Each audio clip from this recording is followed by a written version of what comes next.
Vous écoutez le journal du télétravail, le podcast quotidien du magazine Management pour vous aider à mieux télétravailler.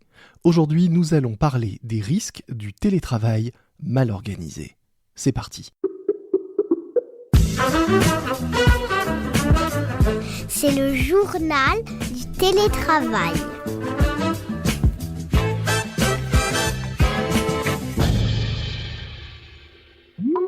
Le télétravail, c'est bien quand ça se passe bien et que tout le monde, entreprise et collaborateurs, y trouve son compte. En revanche, quand il est imposé, subi, mal organisé, cette nouvelle forme de travail peut être la cause de nombreux problèmes. Pour en parler, j'accueille aujourd'hui Nathanelle Levieille, directrice projet chez LHH, cabinet de conseil en ressources humaines et en transition de carrière, filiale du groupe ADECO. Bonjour. Bonjour. Alors avec LHH, vous intervenez notamment sur tous les sujets de prévention des risques psychosociaux et ce qui touche à la qualité de vie au travail. Presque un an après le début de la crise, de votre point de vue, quels sont les principaux problèmes, les difficultés qui vous remontent des entreprises que vous accompagnez? Je pense qu'effectivement, il faut le remettre, et ça c'est important dans le contexte actuel, c'est que les problématiques ne sont pas forcément nouvelles pour les entreprises, sauf que leur ampleur est beaucoup plus forte. Mmh. Lorsqu'on parle de télétravail, le risque d'isolement, il était déjà identifié avant. Le risque même de problématiques de droit à la déconnexion était identifié. L'ampleur qu'il a pris, parce que d'un seul coup, comme vous le disiez très justement en introduction, il a été subi, contraint, ça a renforcé les problématiques rencontrées par les collaborateurs. Mmh. Donc aujourd'hui, on est beaucoup mobilisé sur l'accompagnement des managers et des collaborateurs, d'autant plus, et juste à titre d'exemple, que 50% des dossiers qui rentrent depuis le début janvier pour notre équipe sont autour de dénonciations de mal-être au travail, voire de dénonciations d'harcèlement moral, Mmh. qui montrent effectivement ce qu'on craignait et qu'on avait vu arriver dès le premier confinement, que les collectifs de travail sont fragilisés et que les relations de travail sont extrêmement fragilisées aujourd'hui. Là, on parle de harcèlement moral à distance. Tout à fait. Qui prend quelle forme? Qui prend diverses formes. Il va du mail mal reçu, enfin en tout cas reçu à des horaires non adaptés, mais il prend d'autres formes. Il prend la forme de grimaces sur la vidéo qui vont être interprétées comme étant une attaque personnelle, ce qui est tout à fait possible. Lorsque quelqu'un parle, de voir une réaction, ça peut être très mal perçu. Mmh. Et quand ça se répète dans le temps, effectivement, ça, on finit par se demander si elles ne sont pas visées, ces remarques. Ça peut être effectivement de l'isolement, c'est-à-dire que d'un seul coup, une mise à l'écart. On va Mmh. oublier de mettre quelqu'un dans une liste de mails. On va ne pas le tenir informé de l'avancée de son projet. Et puis, bien sûr, plus grave, la communication écrite s'est renforcée et des propos qui déjà étaient à dénoncer dans le quotidien de travail sont aujourd'hui écrits. Mmh. À titre d'exemple, l'autre jour, j'ai eu un mail où effectivement, entre deux collaborateurs, il y avait un échange avec des mots de type: «Je n'en ai rien à foutre, excusez-moi du mot, de ce que tu peux penser». Et ça, c'est des choses qui sont aujourd'hui écrites. Donc une communication beaucoup plus, compliquée à mettre en œuvre, à distance et donc tout est décuplé en fait avec la distance. Tout à fait. Quand on dit le lien sans le lieu a son sens. C'est des choses qui se seraient réglées peut-être parfois un peu plus facilement lors d'une pause café, ou qui auraient fait l'objet d'un échange dans le couloir, entre guillemets, Mmh. ou en réunion, où ça aurait été recadré tout de suite par le manager. Le recadrage, du coup, ne se fait pas puisque le manager n'en est même pas témoin. Mmh. Et puis, effectivement, des managers qui ont parfois été extrêmement inquiets pour la tenue des objectifs, mais ça ne donne pas une excuse sur la forme que ça prend. C'est-à-dire que la pression mise sur les équipes pour qu'elles tiennent leurs objectifs, elle n'est pas acceptable sur la forme. C'est pas forcément le fond qui est remis en cause, de la demande managériale, mais bien la forme qu'elle prend. Une fois le constat, fait de cette, montée de ce type de problème, de l'isolement, du harcèlement, de comportements qui peuvent être, déviants dans la relation à distance, quels sont les outils, vous, ou les solutions que vous proposez pour, essayer à la fois d'installer, un télétravail satisfaisant pour tout le monde et puis accompagner, ces managers, ou collaborateurs laissés un peu à eux-mêmes parfois? Avant de parler d'outils, la première chose, c'est la question de la réflexion sur les pratiques. Mmh. Et la première chose qu'il me plaît de rappeler, c'est qu'avant tout, une entreprise, elle est là pour donner un cadre, par des accords, et ça c'est l'importance de tout dialogue social, par des chartes ou par des communications où elle rappelle les droits et les devoirs. Parce que moi j'y suis très attachée aussi, le droit et le devoir de chacun. Mmh. Une fois que le cadre il est posé, c'est à chaque manager avec son équipe, et je le dis bien, avec son équipe, de construire les fonctionnements qui leur conviennent. Et on ne peut pas se dire que le fonctionnement qu'on avait trouvé au premier confinement a fonctionné au deuxième confinement et fonctionnera possiblement au troisième confinement.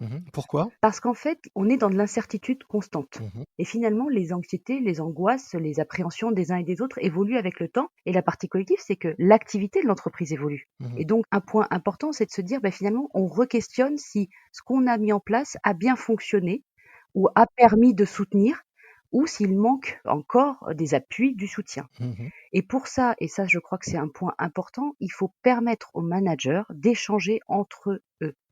On leur demande beaucoup d'être auprès des équipes, d'échanger avec leurs équipes, d'être en empathie, en écoute, mais il faut leur proposer la même chose. Ils ont besoin d'échanger entre pairs, de se rendre compte s'ils rencontrent les mêmes problématiques d'une situation à une autre, d'une équipe à une autre, et justement de partager leurs bonnes pratiques. Mmh. Et qu'est-ce qui a marché, qu'est-ce qui marche moins bien. On a un nouveau management, moi je dis, on fait tomber les tableaux de bord et on vient sur un management effectivement beaucoup plus à l'écoute et au réactionnel des situations qu'on rencontre. C'est-à-dire, il faut arrêter de bricoler, chacun dans son coin et essayer de voir, ce qui a marché chez les uns, chez les autres et partager des bonnes pratiques. Ce qu'on essaye d'ailleurs de faire à travers, ce podcast, quelque part. Oui, et puis le partage d'expériences est clé dans la réussite. C'est-à-dire que on a tous vécu des choses différentes et ce qui est terrible en ce moment, c'est que si vous échangez, souvent la première chose que quelqu'un vous répond, c'est de vous dire: «Ah oui, moi aussi, Mmh. j'ai vécu la même chose. Ah oui, moi aussi, je ne peux pas». Et finalement, on vient non pas écouter ce que dit l'autre, Mmh. on vient lui rapporter tout de suite ce que nous, on vit nous-mêmes en tant qu'individu. Mmh. Un manager aujourd'hui, on lui dit: «Ben non, là, vous dites pas ce que vous vivez, vous écoutez vos équipes et vous prenez en compte ce qu'ils ressentent». Donc ils ont bien besoin à un moment de pouvoir justement eux aussi exprimer ce qu'ils ressentent et de pouvoir se nourrir aussi, là par contre, de la pratique managériale, non pas de l'expérience, personnelle sur comment je gère mon quotidien, mais bien de la pratique managériale de l'autre. Et donc concrètement, comment ça se traduit? Qu'est-ce que vous proposez, vous? Des réunions virtuelles de discussion et d'échanges entre managers, d'équipes, voire d'organisations différentes? Quel est le bon moyen de faire émerger cet échange? On avait mis en mars 2020 des webinaires sur la prévention des risques psychosociaux Mmh. dans une période sensible, c'est-à-dire dans une période de pandémie, de crise. Et nos webinaires, qui au début étaient peut-être plus centrés sur de l'apport théorique, Mmh. très vite, nous, on a effectivement mis en évidence qu'il fallait plutôt proposer aux personnes d'échanger autour de ce qu'ils vivaient et de leur amener après l'apport théorique ou l'outil qui leur permettrait de faire face à la situation. Et donc effectivement, dans ces webinaires-là, on est plus centré sur le partage de pratiques. Mmh. Il y a tout ce qui s'apparente à du co-développement, mais qui sont des groupes virtuels d'échange entre collaborateurs.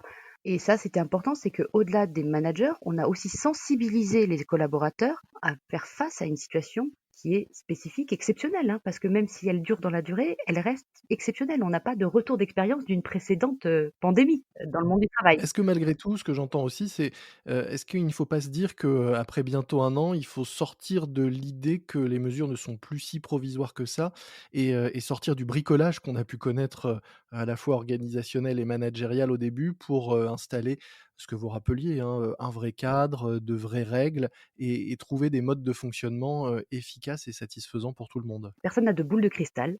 Personne ne peut dire si, il y aura un troisième, quatrième confinement. Mmh. Je trouve que ce qui est le plus difficile à vivre aujourd'hui pour les équipes, c'est ce sentiment de stop and go. Non pas de décision de confinement, c'est plus lié à la question de se dire, effectivement, on est face à une incertitude, Mmh. donc plutôt interrogeons nos modes de fonctionnement et inscrivons dans la durée des bonnes pratiques ou en tout cas l'utilisation de certains outils. Et là, je reviens sur l'utilisation d'outils numériques sur lesquels effectivement, il y a eu des formations qui ont été déployées très rapidement en mars pour permettre à chacun, de continuer à travailler, mais elles n'ont pas, pour toutes les équipes, été suffisantes. Mmh. Donc aujourd'hui, je pense qu'il faut aussi faire un effort là-dessus, de dire, à terme, on continuera à travailler quand même à distance.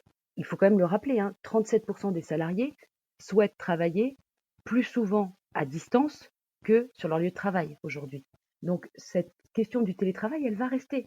Et donc profitons de cette expérience-là pour en faire quand même une réussite au final. Alors vous avez parlé plusieurs fois de bonnes pratiques. Est-ce que pour terminer, vous pourriez nous lister, allez, 3 bonnes pratiques que vous voyez revenir régulièrement et qui vous semblent efficaces et transposables dans beaucoup de cadres différents? Alors, en étant vigilante à ne pas, faire, l'erreur que j'ai pu voir effectivement aussi dans certaines organisations où les communications ont été perçues parfois comme infantilisantes. Mmh. C'est-à-dire de devoir rappeler à des gens qu'il fallait qu'ils s'habillent le matin avant de se mettre devant leur ordinateur ou de leur rappeler que quand ils venaient au travail, comment ils devaient boire leur café dans le respect des gestes barrières, ça a été très mal perçu par beaucoup d'équipes. Mmh. Ce qui est essentiel, c'est la question des rituels. Il faut que chaque équipe puisse se dire j'ai ce temps-là toutes les semaines pour échanger et pas échanger que autour de sujets opérationnels, pouvoir aussi échanger des difficultés que je rencontre et que mes collègues et certainement peut-être mon manager rencontrent au quotidien. Mmh. Après, il y a des organisations qui ont mis en place effectivement le café le matin ou l'apéro Teams,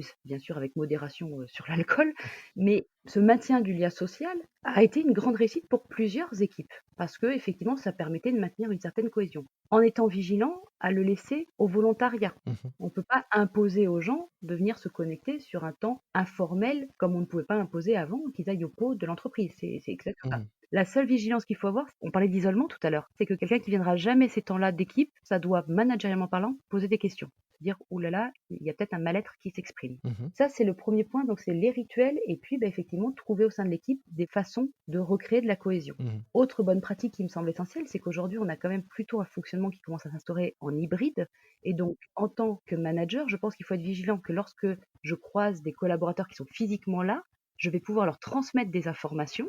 Il faut que je sois vigilant à ne pas oublier que j'ai des personnes qui ne sont pas physiquement là et que le relais de la communication de l'information doit leur être fait. Mmh. Et ce qu'on constate aujourd'hui, c'est qu'effectivement, il y a un petit loupé sur ce sujet-là, c'est-à-dire que on oublie de prévenir tout le monde. Mmh. Autre chose, c'est la question de la régulation de l'activité. Beaucoup trop de questionnements aujourd'hui sont faits dans les équipes autour de l'équité de traitement. Est-ce que je suis aussi chargé que mon collègue? Quelle est la perspective d'activité? Parce qu'on parle des gens en surcharge, mais il faut parler aussi des gens en sous-charge. Mmh. C'est-à-dire, est-ce que possiblement, demain, on a toujours de l'activité? Parce que ça interroge sur l'avenir de mon métier, de mon entreprise. Donc, effectivement, la visibilité sur l'activité, sa répartition au sein de l'équipe, c'est quelque chose de clé. Mmh. Ça peut se faire effectivement en réunion d'équipe, mais ça n'est pas suffisant. Il faut aussi permettre à chacun de partager autour de leur charge de travail. Et puis, il faut remettre du lien. Aujourd'hui, 55% des collaborateurs qui disent revenir sur le lieu de travail disent le faire pour la vie sociale. C'est-à-dire pour la raison, c'est d'aller voir leurs collègues. Donc ces temps-là, il faut accepter aussi que sur ces temps-là, et ça c'est une question de bonne pratique, eh bien effectivement, il y aura peut-être un quart d'heure, 20 minutes, une demi-heure de perdu parce qu'ils vont se raconter ce qu'ils ont à se dire, mais ça n'est pas un manque d'efficacité ou d'efficience. Ça fait du bien aux équipes. Merci beaucoup donc Nathanelle Levieille. Je rappelle que vous êtes directrice projet chez LHH, cabinet de conseil en ressources humaines et en transition de carrière, filiale du groupe Adecco, et que vous accompagnez avec vos nombreux collègues consultants plus de 7000 entreprises dans 60 pays. Merci à vous. Merci. C'est la fin de cet épisode du JT, le journal du télétravail de management. Je vous donne rendez-vous dès demain pour d'autres témoignages, conseils et avis d'experts. En attendant, n'oubliez pas de vous abonner à notre podcast sur l'ensemble des plateformes d'écoute. Vous serez ainsi avertis de la sortie de chaque nouvel épisode. Je vous dis à très vite. D'ici là, soyez prudents, respectez les consignes, les gestes barrières et le couvre-feu. Portez-vous bien et bon télétravail à tous. C'est le journal du télétravail.